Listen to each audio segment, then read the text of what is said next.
wuxuu yiri waxaan rabaa in leega jaalbixiyo su'aashatan salaatu tasbiih hadaba salaada goorma la dukadaa ayuu leeyahay imisa ragcadood ayaana la dukadaa salaadaasi sheekh iga jaahil bixi ajri xasanada la soo koobi karin ee baxa ku siiye miisaanka qaran Allah ku saar insha Allah bismillah alhamdulillah waxaan maadanayaa waa afar qodob baan mas'alada ku soo koobi lahaa imisa ragcadood weeye waa afar ragcadood salaatu tasbiih waa afar ragcadood goorma la tukadaa wixii waqtiga duhurka loo gaaro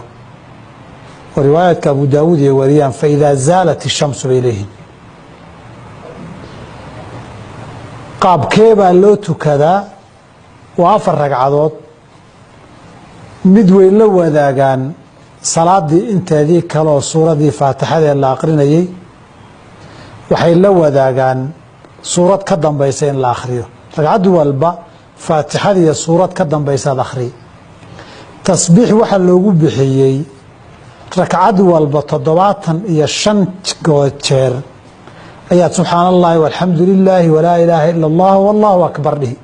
subhanallahi alhamdulillah subhanallahi walhamdulillahi wala ilaha illa allah wallahu akbar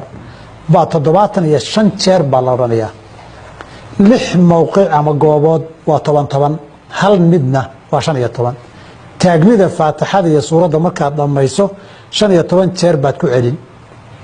markaad rukuucdo 10 baad dhihi marka ka soo toostay taagnida 10 baad dhihi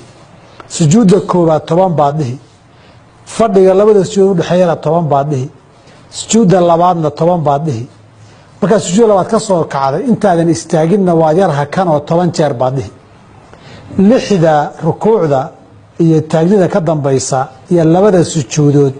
iyo fadhiga u dhaxeeya iyo fadhi yar oo ka wada dambeeya lixda min 10 jeer subhanallahi walhamdulillahi wala ilaha illa allah wallahu akbar waa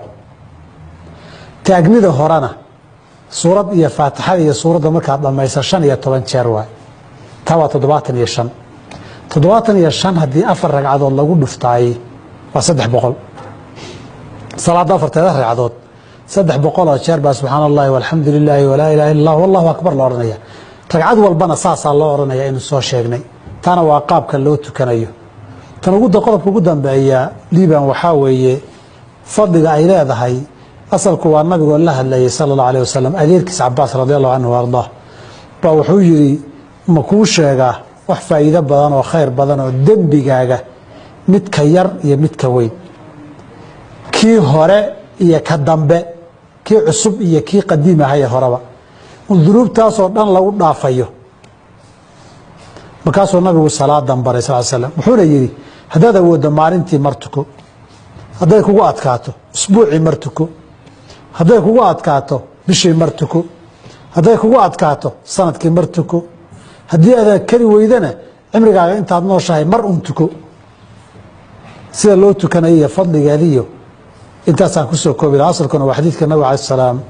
adeerkii Abbas uu la hadlayay lagana warinay Abdullah ibn Abbas radiyallahu anhu wa ardaahu man'am